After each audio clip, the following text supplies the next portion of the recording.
All right, well, greetings and thanks for joining us on our last installment of Raising Your Dairy Best Heifer webinar series. My name is Jennifer Bentley, and I work as the Dairy Field Specialist with Iowa State University Extension and Outreach. And I'm here with my colleagues, Larry Tranel, Fred Hall, as well as Dr. Phil Jardin as we facilitate today's webinar. And we're going to be concluding our series with economics of raising your dairy best heifers here today. I would like to note that all of these webinars are archived on our Extension Dairy Team website. I listed the link there, or if you Google Dairy Extension, Iowa State University Extension and Outreach, you should be able to find our webinars. We also have them hosted or archived on our YouTube channel. So if you are a YouTuber, you can search ISU Extension Dairy and be able to find all our recordings there. I also did want to note all the webinars that we've hosted this past summer are ARPA's credit, continuing education credits approved. So if you are looking for those credits, you can go there to get those if you've tuned in or listened in to some of our webinars here. So with that, I'm going to start by introducing Dr. Larry Tranel, our presenter here today on economics of raising heifers. Dr. Larry Tranel grew up on a Wisconsin dairy farm, majored in ag economics, international studies with masters in ag industries, all from UW-Platteville. And he spent 10 years as dairy farm management agent with UW Extension, and the past 20 years, Larry, or almost 30, 20, right? 25. 25 years with ISU Extension and Outreach as a dairy specialist, offering farmers a wide range of key areas of interest, including business and financial management, grazing and pasture systems, buildings and facilities, milking systems, dairy goats, and small and beginning farmers. So appreciate you being on here today as we talk about raising our dairy best heifer and learning about the cost of raising them. All right, appreciate that, Jen. So we'll just dive right in. So I assume if this is the last webinar, you're saving the best for last. Is that right, Jen? Just kidding. So we'll take a look at my heifer. My slides are not advancing here. Hang on. There we go. So I get asked the question a lot, just what does it cost to raise your heifers and things like that per day for, through the lifetime of the heifer before they calve. And so I've spent a lot of time just creating budgets and just trying to figure this out, and a few informational resources that I'll share. So what I want to go through today is just understanding the cost of raising wet calves, because people have a hard time believing what it truly costs to actually raise a calf nowadays, even just in the wet stage. And the Iowa dairy heifer budgets, I'm going to kind of compare that to some data that comes out of the Northeast in New York, upstate New York, for that comparison. Wisconsin has also done quite a bit in heifer cost production studies back since I think they first started maybe in 2013. And then back in the day, I put together this heifer slide rule because people are always asking, what's the cost to raise a 700-pound heifer versus a 900-pound heifer. So I put some kind of a slide rule together that I'll show with that as well. And anybody that knows me knows that I'm always going to talk about the advantage of grazing dairy heifers when we talk about raising heifers. And then I think from the webinar last week, or the last time, I think it was last week, that people had some questions on heifer raising contracts. So I thought I'd just pull a few things out of a few contracts that I think are some basic type stuff for us to take a look at. So the first thing is, what does it cost to raise a wet calf? So again, I'll say it probably costs a lot more than people think it does. So we look at milk replacer, maybe like 2 bags of milk replacer at $1.44 a pound. So the total replacer cost just in and of itself is $145. And so when we take a look at that based on, say, a 56-day feeding regimen there for a wet calf at $2.59. And then if we add the calf starter into that as well, so about 140 pounds that goes into the average calf there. When we take a look at this early in the year, it was about 37.5 cents a pound to buy that. So when you take a look at that starter value at 50, you add that into almost $1 a day just on the starter value. So for 56 days, I'm close to $200 total just to raise that wet calf. So it's about $353 a day. And again, that's just the feed cost. We need to put the rest of the stuff on top of that for other costs as well. So in this slide, it's kind of a busy slide, but if you focus on the yellow. So now after we get done with the value of the feed, so we've got the bedding, some of these what we call just some of your variable costs that go into it, including the paid labor and the paid management. So any kind of hired labor we look at as a variable cost. A lot of times the unpaid stuff is more of a fixed cost going into it. So a total variable cost about $300. And so it's about another $100 to raise that calf just on the fixed cost portion of it. So back in the day when people ask, like say back in 2010, I would always say, well, your feed cost plus about $1 a day would cover everything. So nowadays the feed cost plus about $2 a day will cover everything for just on this phase here with the wet calves. So we have the value on a per calf basis in that first column, and then the value per day. And that value per day we can actually cross-reference on the right side with some of the UW data on both individually fed calves and also calves that are group fed on auto feeders. And so you can kind of cross compare. And I think Jen's going to put the slides actually in the handouts that we can you can actually take a look at that and try to cross compare. I'm not going to spend too much time on it there, but yeah, so it's another $100 just to look at some of those variable costs on top of it. If anybody has any questions as we go through this, please feel free to ask during it. So once we get done with the feed costs and then the rest of those variable costs, then we come to the fixed cost and that value per calf per day. So now as we take a look at that first column there, so that total cost on $374 for that calf. When you take a look at that value per day of $6.69, and people think, we can raise calves for $3-4 a day. So yeah, back in the day we could, but I think it's almost impossible to raise it for that now.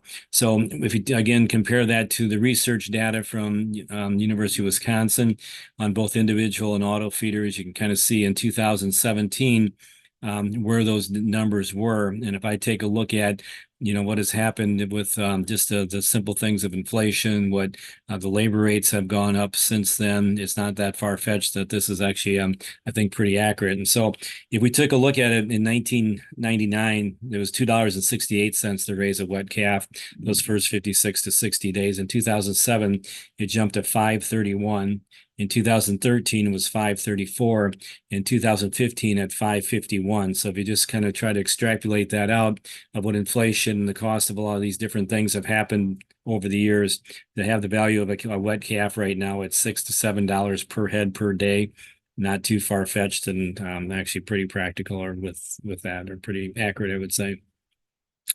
So then we're going to get into a little bit of a heifer raising budget. And so on Iowa State, we've got 17 different budgets that we do for different types of herds, whether it be jerseys, grazing, high production, medium production, low production type ones, organic. So 17 different budgets. And so when people ask about what does it cost to, produce milk, is really there's so many variables. And if even at 17 budgets, there's still probably another 20 other systems out there of how people are producing milk in the state of Iowa. So here's just a sample one with the feed costs for one heifer and for 24 months.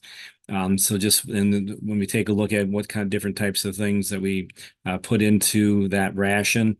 And so if you see some cells that are background of yellow and fonts of blue, those are actually the numbers that we would actually put in. Everything else will be calculated for us. But the bottom line on feed costs is that, to raise a heifer nowadays, $1,500 when corn was like $4.40. I know it's kind of dropped here a little bit lately. $1,400 to $1,500 just for the feed costs on raising a heifer, or about 6.5 ton of dry matter that they're putting into it. So I think we still have producers out there thinking that they can raise their heifers for $14, $15. And I'm getting to the point where you can hardly even say that it covers the feed costs anymore. So if we compare some of this to the Northeast Iowa, or Northeast USA, so basically it's kind of upstate New York where this came from. Some of these farms may have been in Vermont or New Hampshire as well. But when you take a look at the total feed costs, there's definitely are a little bit lower. And this is 2019, so we're dealing with 5 years ago already. And then when you see on the right side with that 80th percentile range, so 80% of the farms would fall into that. So the outliers actually kind of are not part of this, but their total feed costs are about 46% of their total cost of raising animals, which is actually quite low compared to what we might see in the Midwest. So if we take a look at our Midwest ones, and I just picked out 4 different budgets here. So 26,000 pounds, these are Holstein cows in a conventional. That's where that first budget at 1429 to the right comes in. So in that budget, those feed costs are about 54% of the total. On a summer pasture type budget at 1116. These are also some Holsteins on pasture, 51%. The 15,000 pounds of milk with conventional jerseys at 55% and another one pasture. So you kind of see that it really depends on what budget we pick on, because those budgets actually, however they're feeding those cows, kind of it has an impact on how they're going to feed those calves as well. So the other thing about New York, and especially upstate New York, I was just there this spring, and just the thought of, there's still some land out there going for 2,500 to 3,000. Yeah, it might not be the best quality land, but it definitely is land that can produce forages. And maybe not the highest yielding forages, but there definitely is some pretty low price land in there. And I think when you take a look at grazing cattle, especially heifers in this situation that we're talking about today, that those land prices kind of actually have an impact on some of that data. And so I would tend to say that Northeast data, if their numbers are low in comparison to ours, is probably because of the feed price, which actually comes from those are not Midwest land prices. So if we take a look at some of the livestock costs that go into this budget, and I think the one I picked out here is at 26,000 pounds conventionally here in the state of Iowa. It is for 24 months. So we realize that 22 and a half, 23 months would actually cheapen that up. And so we might be able to take a little bit off of that, because that last month actually has a lot of feed going into it, but it could have some problems with it as well. So if we take a look at that and compare that to some of the Cornell data, again, 2019, and just the bedding and things like that, we can kind of work with it. But again, realize that their system might be a little bit different. So it's tough to actually kind of, cross compare this completely. But that total of these other types of costs, and that $500 per day, or about 70 cents per head per day for some of these other costs that are going into it. So on top of that, we also have facilities and equipment costs in the way of manure storage, heifer housing, different types of machinery, the skid steers, the manure spreaders, things like that. And some people are going to be raising their heifers or raising their feed versus buying the feed. Some people are doing custom hire, and so those costs all kind of change in a different type of a system. But by the time we get pulled down with everything, the cost per head per day, for it to be $2.65 on the right side here, with the labor over $3 per head per day, is not very far-fetched when you start taking a look at those 720 days or something like that, if it's going to go for the 24 months. So, and sometimes when people take a look at just the cost of raising heifers too, they forget sometimes that that calf could have been sold early on just as a baby calf, and that calf could have brought anywhere from, let's say, 120 that we're using in this example, but it's gotten up to 250, 275. Sometimes that was even over $300 just what that baby calf was worth. So is that part of the cost? So that some people would include it, some people might not. But in total, for this 24-month budget on a 26,000 pound herd, that being over $2,600, and as corn has come down here a little bit, I mean, it's not too far-fetched to actually take $50 to $100 off of this one. So yeah, it really depends on what those feed costs are going to be. So the Cornell data, I'm not going to say too much about that, but yeah, you can kind of cross compare that in the notes as well. So what's the cost to raise heifers? It really depends on the farm and what kind of milking system they're working with. And so here we've got a conventional average, 26,000 pounds of milk here in that top one.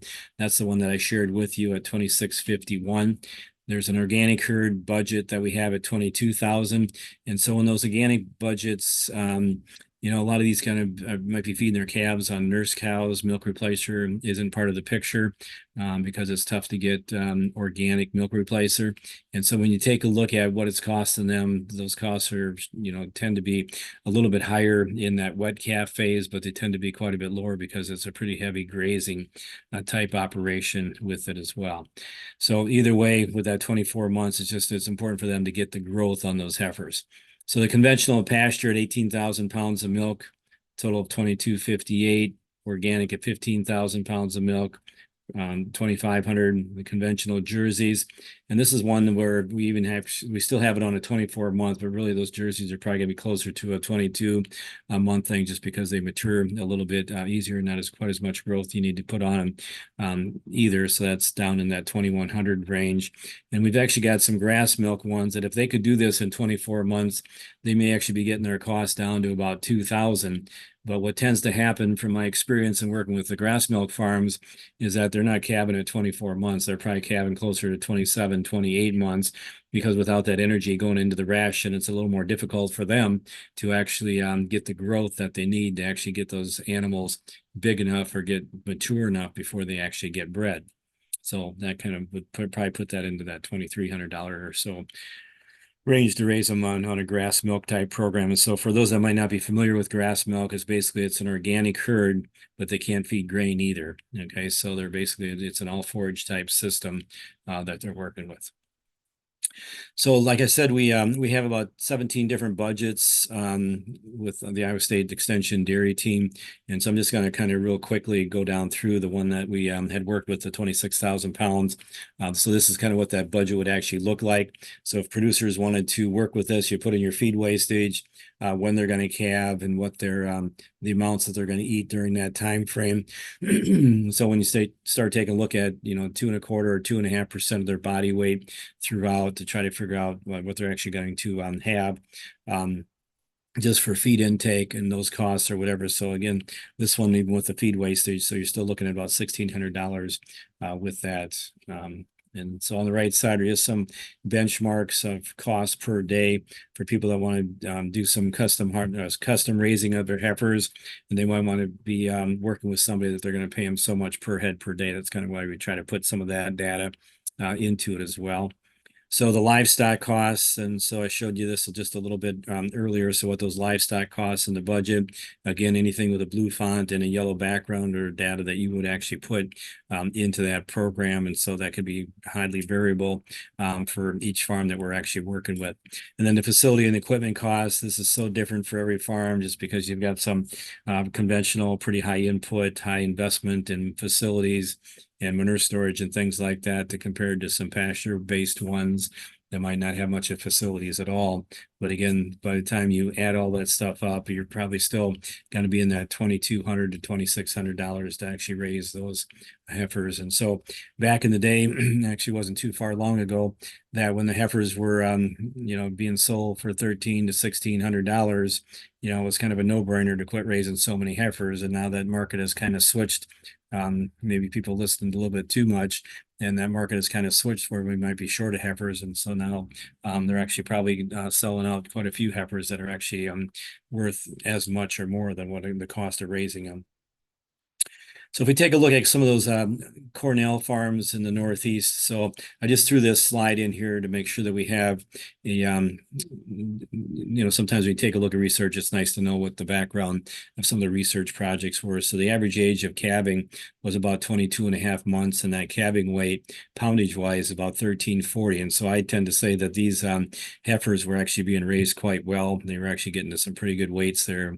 And I assume this is a weight after they calve, but their average daily gain at 1.87. And so like when people are contracting, I say I just want to make sure that they guarantee you that they're getting at least 1.8 pounds of gain per heifer per day, or you might find a different raiser or whatever.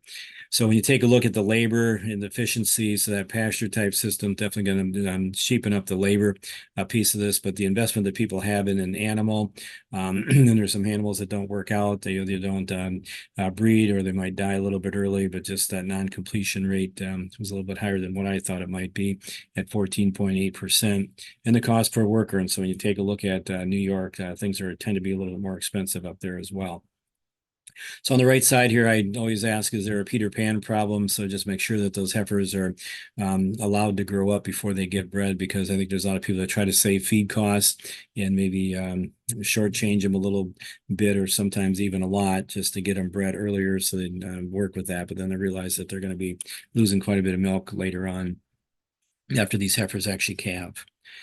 So one of the things, after I was getting asked the question so many times about what it costs to raise heifers at 700 pounds versus 900 pounds, and people that are contracting, so if they have a contract where they know that they're going to be there from 300 to 1200, what's the happy medium in the middle that they can just pay one rate and they're going to hit it pretty good. So what I did, and I've been doing this for the last few years, is take a look at the 2013 data that they had in Wisconsin, because that data is not that different than what's happening here in Iowa. On the left-hand side, you can kind of see in the yellow, you can put in the size of the heifer. It's going to kind of predict how much feed they would actually need and what that cost per head per day is, or what that feed cost per head per day is. And then on the in the big side, on the yellow on the right side there, to take a look at all those costs and what the feed costs might be, and then what that is. And so from 2013, so 2024, now we're dealing with 11 years later. So those feed costs are about 2013 was a high feed cost year. And so the feed costs in 2024 estimated to be about 75% of what they were actually in 2013. And the other costs that we have are actually about 25% higher if I take a look at New York and some other data sources we might have. And so it's kind of an estimated type thing about what this would cost for every 100 pounds. So when you take a look at from one set to another, again, 2.25, 2.5% body weight for that feed. So it might be kind of easy to actually figure out what that feed cost might be. Maybe not so much on the forage, but the corn, depending on what they're feeding, anywhere from 3 to 5 pounds typically on most heifer growing type rations. Unless they're bigger bred heifers, it might be a little bit less than that. So basically the slide rule actually goes that there's about a 15% slide going from 200 pounds all the way up to about 700 pounds. And then we get into the breeding phase, and there might be some vaccination type stuff or whatever going into it. So it's a little bit more expensive in that 700 to 1,000, and it actually gets down to about 15 cents per head per day again on that slide. So it's kind of just the slide rule I try to keep in my head, so that in any given year at 700 pounds, I can say, well, basically it's costing about $2.75 per head per day to actually raise those heifers. But one of the things I'll mention down on the bottom here, so you start getting these heifers in that 1,100 to 1,200 pounds. And these are big heifers. Maybe they didn't breed the first time or breed the second time. And now who's ever custom raising these is carrying these heifers over for about 2 to 3 months. And boy, those heifers can really eat somebody out of house and home. Being a big heifer, and just raising for an extra month or two can really add to the bill of those contracts or whatever. So it's just something to be cautious with. So bottom line, we're getting into that about 2,400 or $2,387 per head to work with that in 2024. And that's just an average heifer.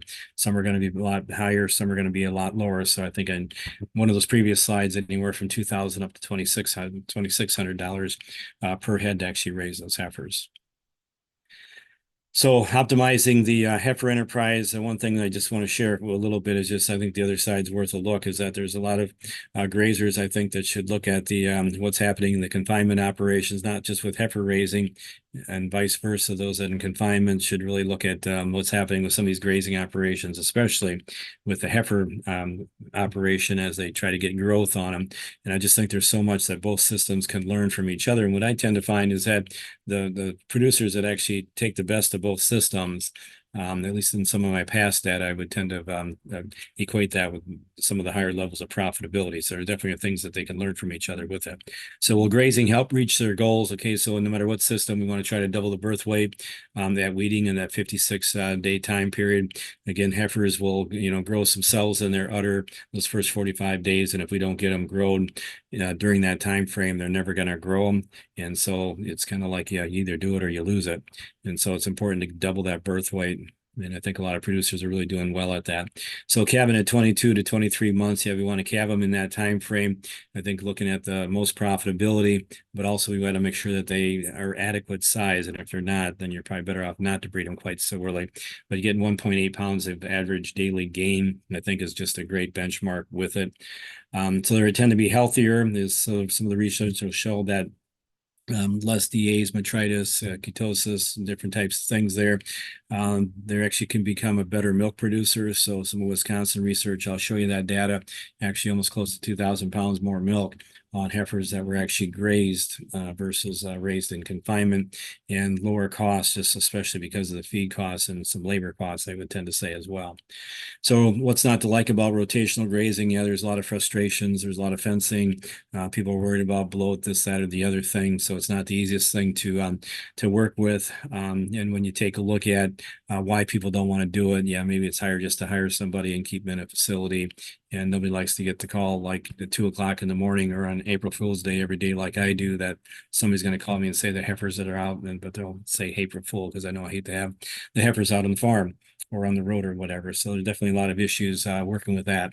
So when you take a look at the milk production, the slide just kind of shows a little bit about the Wisconsin research brief that was done, showing there's close to 200 or 2,000 pounds of milk on the pasture raised heifers versus the confinement raised.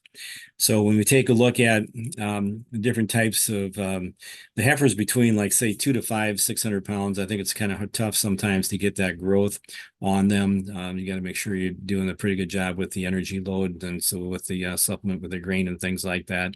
From 700 to 850 and 850 to calving, especially, they probably don't need a lot of supplement as long as the pasture growth is good and it's good high quality, and there's a good quantity of it as well. And so I think that's where people can save a lot of money working with it. But when you take a look at the differences of confinement versus the grazing over 150 day grazing period, there's going to be some substantial differences, to the point where, as I look at some of the data that I did on my own farm and some other people's farms, to save 12 to 20% of the cost of raising a heifer is not that far-fetched to do it on a grazing system. And the bigger sometimes your farm is, it might be the easiest to set up the grazing system and work with it, because whether you're moving 20 heifers or 50 heifers, it probably isn't that big of a deal. More time. So this slide I just added in, so if people are interested in what it might cost to set up a grazing type system, that definitely is in there. And when you take a look at when I was doing it myself, contracting with some producers to raise their heifers for them, and you took a look at the return of what I could get off an acre of corn versus an acre, and I had some pretty good land that's actually sitting in the background of my slide. So some very good quality land even turned back into pasture, and I still felt I had a better return on grazing it than I did putting it into corn. So some of the take-home points, I think, on raising the heifers, just, know your own costs of raising those replacements. And when you take a look at, they're going to raise others or extra ones for sale. That market, I think, is pretty pertinent to know, but you definitely don't want to run short if you want to work on the biosecurity of your own herd. So raise only your best heifers. So we take a look at genomics and just be able to test and make sure that we're raising some of our best heifers. Double the birth rate, that 85% of the body weight using grazing, and just know that there's some health and milk production benefits to heifers that are raised out on pasture. So if there's no questions at this point, I'll just kind of move into, I think last week they had some questions on heifer raising contracts. Okay, so we, in extension, we can provide that. So realize, like, we don't give vet advice because I'm not a vet. And the same way, I don't give legal advice either, but we can definitely share some things for educational purposes. So the biggest thing about contracts is to identify who is the owner, who is the raiser, who's the leaser, who's the leasee. Things like that. And just any contract becomes actually a legal binding contract as long as it's signed and dated. And so they tend to hold up in the court of law as long as they were signed and dated. And that's what these two people have agreed upon. So it's pretty simple to put your own together. So again, devise your own contract for your farm's particular needs. And so I'm just going to show one that's actually kind of a custom heifer grazer that was using pasture with it. So when these heifers come in, when they leave are important. When you take a look at how many pounds they have, boy, I was always, pretty stringent about trying to make sure that we knew these heifers are going to be weighed the day that they were delivered to the farm, and they're going to be weighed the day they leave the farm, because even I, as the person raising the heifers, I want to know, am I getting my 1.8 pounds of gain, because I wanted to guarantee the grower that. And so a lot of times we're getting 2 pounds, but I would at least want to make sure that they knew they're going to get 1.8. So if I take my heifers someplace and I start realizing they're only going to get about 1.3 to 1.5 pounds of gain per day, where I'm going to find somebody else to raise them. So base rates of per head per day are probably the simplest weights. And so that's why that slide rule of trying to figure out the average weight of how many pounds, and that's why I put it actually in that sliding scale. So if we kind of figure out that these heifers only weigh on average 600, then that weight or that rate would actually get adjusted towards the end of that contract to work with it. So we know number of heifers and things like that to work. And so when the payments are going to be made, that's an important piece of it. So the other thing I'll say about contracts is that, people, have good intentions as they come in. The goal is to make it as fair as possible, because when people start figuring out that their contract's not fair, that's when people start getting the grumbling and they don't hold up their end of the contract because it's not fair to begin with. So make sure you set something up that's fair for you and the person you're working with as well. And when those payments, like I said, are going to be due. So who's going to provide the feed? When you start taking a look at certain years, there might be, some pretty high feed costs. They might split the increase in that feed cost. If let's say corn got up to $6 or whatever, and they're expecting it to be $4, who's going to pay for that? So those increase of feed costs above a certain level. I always like to have that in writing that say, yeah, I'll put in half of it, but you got to put in half of it as well. Okay, so simple things like that. So who's going to take care of parasite control, fly tags, vaccinations, dewormers? Who's going to do the AI service and use the pay for the breeding aids and things like that? And there's still farms where they bring bulls onto it, so just make sure that it's a well-dispositioned bull. Some states it's actually illegal to have a bull roaming in the pastures, so realize that as well. But just who's going to take care of and provides the supplies and actually do the work with it as well. So here we're just administering the supplies and the facilities and things like that. The agreed upon day, and just if there's additional labor beyond normal animal care, it's going to be billed at so much. Say the raiser says, well, can you do this and can you do that? We know up front that that's going to be an additional charge on top of that because that wasn't part of our agreement. And the other piece about the agreements is that when people start putting these together, like fairness is definitely a big thing, but people tend to forget what they actually put in contracts. And I know I've had to do this in the past where I've worked with a renter that's leasing property or facilities. And I say, well, I forget what we agreed upon, a couple of years ago. Let's go back into that contract and figure it out. So that's part of the reason why you want it on writing. It's not just a legal document, but it's because of people's memories as well, that they can remember what they agreed to. Otherwise, one person might say, well, I thought we agreed upon this. And well, the other person says we didn't. But if you have that piece in writing, you can go back and see what that agreement actually was. So who's going to pay all the shipping, the scale fees, buyer seller fees, pick up if there's an animal that's considered wild or something gets sick or whatever, just doesn't maintain the habits of the group. I had the premise that I could just call them up and somebody's going to have to come and pick this animal up. And if the owner doesn't feel satisfied with it, they can come and pick these animals up at any time because they're not in proper care. He can prove that they're not in the shape that they should be, or they're sick, or they're not getting the gain and things like that. So it's got to work both ways with these. So ear tags, any losses. And so when we take a look at that, the owner's always got the responsibility because they're his cattle for the insurance. When you take a look at death losses, there's 3 to 5% is kind of the norm. If it goes above that, then that owner should probably have some responsibility into what happens unless it's an act of God or something like that. So legal responsibility with like I said, with the loss of animals, if they get out on the road, bloat, whatever, if it exceeds a certain percentage, and I would usually put 5% in there, then the owners should have some piece of that. So we don't like to have just animals that are coming from anywhere and everywhere. So it's not part of it to condition multi-source cattle. But sometimes these growers might actually have 5 or 6 different types of herds with it. And you're bringing heifers from 5 or 6 different types of herds. Just there could be some biosecurity issues with it as well. Okay, so always guaranteeing the pounds per of average daily gain. Personally care for those animals. So it's not like we're going to take these animals and then just hire somebody else to take care of them. We're not taking care of them themselves. They kind of want to know who's taking care of these animals with that.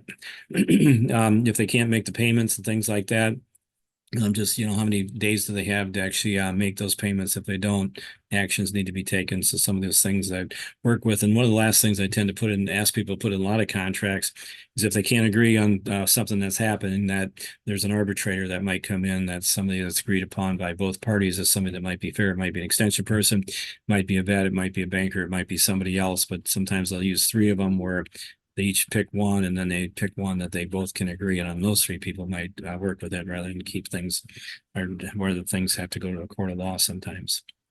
So signed and dated, it becomes legal. So that's the big piece of the contract. So that's kind of the thought on the presentation. So that when you take a look at the all the different types of things that are going into these contracts and what it costs to raise heifers. So hopefully I gave you at least a good semblance of what those costs are and where they're coming from and how feed costs might be a little bit different. And then that whole stage of what the wet calf versus the rest of the calf might be costing with it as well. So any comments, questions at this point? Thanks, Larry. And as you're concluding here, people can put their questions into the chat box if you have questions. And while we're waiting for some questions to come in, I also did put in there the handout for today's presentation, so you can download that, as well as an evaluation for today's webinar, just to let us know how our webinar series has been doing. We want to evaluate these as we go along here. So with that, Fred, are you seeing any questions that you've taken in?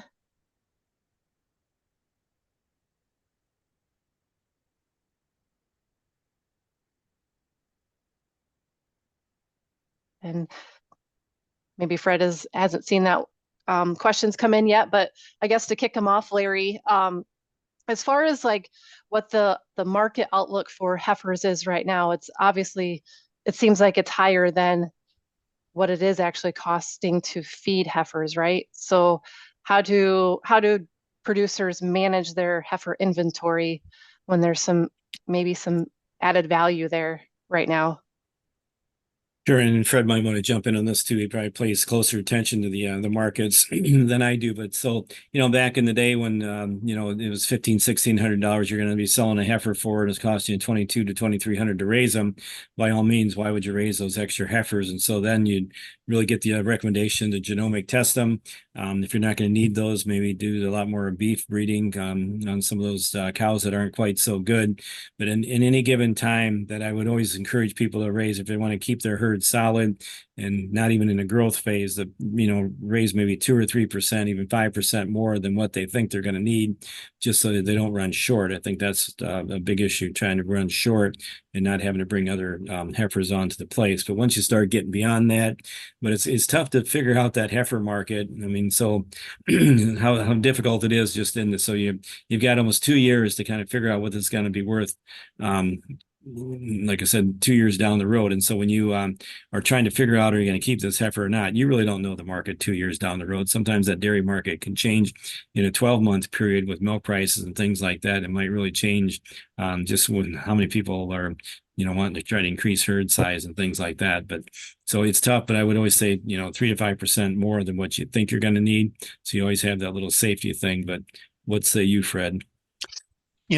Over my career, this is really the first time we're consistently able to capture a margin over what it cost us to grow that heifer. Pipestone just had heifers over $2,700 this last dairy sale, replacement cows over $3,000, and I don't think that's going to change for at least the next year or 18 months. So I think it's an opportunity. If you've got extra heifers, you're doing a good job of growing them, there will be some profit to be made on those. My first question here is, as we looked at the data you presented, are there some breed differences, especially on the crossbreds? So many of our herds now are having crossbreds in their genetic mix. Yeah, so in the cost of raising heifers, I don't think there's going to be a huge breed difference, but you do have, just some of the things that we do have, some of the color breeds that maybe those calves don't survive quite as well. I'm thinking of some of the brown Swiss and the Jersey type compared to the Holstein, but that's not always true. But there might be some health and just the how good those heifers are going to do early on. But once you get into that, where their heifers are actually milking, I think that's where you see the big difference. So you might see a little bit of a reproductive efficiency on those crossbreds, maybe about 10%. But the crossbreds are the ones that they tend to shine a lot more once they have that first calf and are in the milking line, just because we know that lifetime merit, reproduction efficiency, and just there's about the longevity. I guess those are 3 things that we know there's about a 10% kick getting on a crossbred. But when we talk about crossbreeding, I think there's the kind of the caveat, and sometimes the issue with that is that people just breed anything to anything. And so when you're crossbreeding, you really got to figure out that it's a hybrid vigor thing. It's not a genetic improvement thing. And so you're playing that hybrid vigor card, which is quite different. And so when you take a look at that 3 or 4 breed cross, it's got to be pretty darn consistent, because once you start getting that F1 and you start breeding that third breed, if you go back to the one of those parent breeds, you're actually kind of maybe counteracting any gain, and could actually be going even further backwards than the original purebreds or whatever. So there's a lot that go into crossbreeding. But I think as a heifer raiser, you're definitely going to get some health traits in that heifer raising phase, and some reproduction things as well. So you're probably going to have those lower death loss, especially early on, but you're going to probably get some reproductive efficiency too. Very good. Can I shift gears just a little bit on you? I mean, Yep. when we're talking about a grass-fed basis, are there significant differences you see in the grass species? If it's there's got to be a difference between prairie grass and Timothy, or a Timothy clover mix. What did you see there? If any, did you look at that? If you're looking at a grass-fed herd that's is not feeding grain, but realize that I was not a grass-fed herd, even and I wasn't feeding grain to my. Once they get bred, they're pretty much on these high-quality pastures. And so in the Midwest, I would just tend to say that it's kind of the species isn't quite so important as the variety within the species. And so of all those different grasses, I can wouldn't be orchard grass, Timothy, reed canary grass, whatever it is, in any different type of clover. It's the variety of that species that's the important piece, because like even orchard grass, I mean, you can see some palatability differences on a scale of 1 to 5. And so you've got some palatabilities on some of that orchard grass down to 2. You've got some at 4.5. So it really depends on that variety. So the salad mix is kind of what we go after.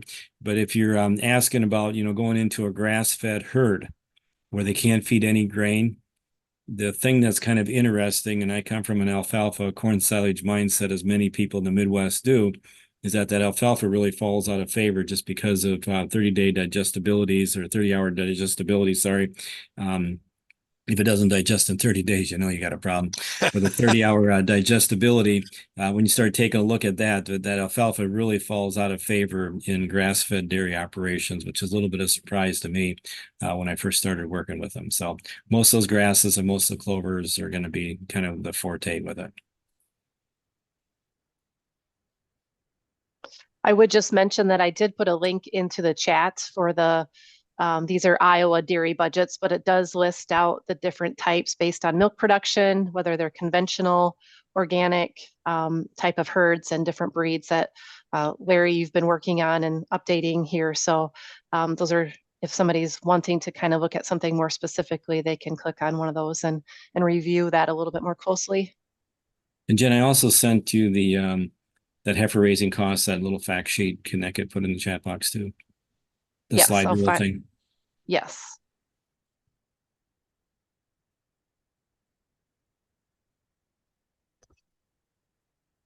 I'm going to go down one more rabbit hole. When we're looking at grass feds, we occasionally hear somebody who says, okay, I'm calf sharing, and might even go as far as saying once a day. Calf gets one part of the day and I only milk once a day. Any examples of that you can talk about? Profitably? Just kidding.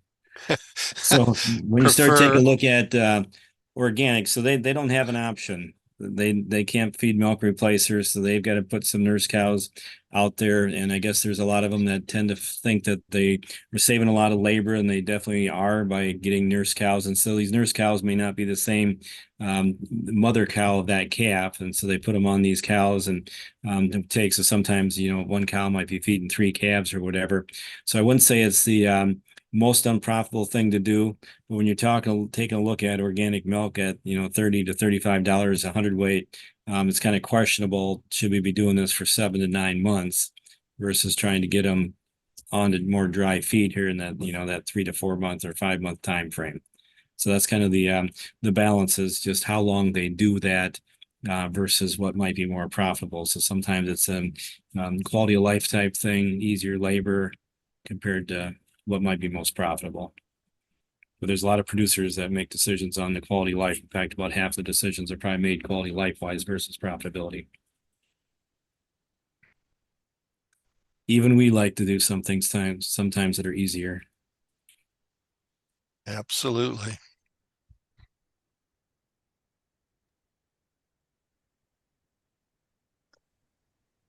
Well, Larry, I'm not seeing any other questions in the chat right now, but people can reach out to us via email if they have further questions as they review the webinar.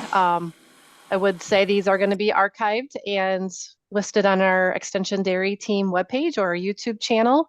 But I, again, want to thank our participants for following along with us this summer as we conclude our Raising Your Dairy Best Heifer series. So again, thanks and have a great day.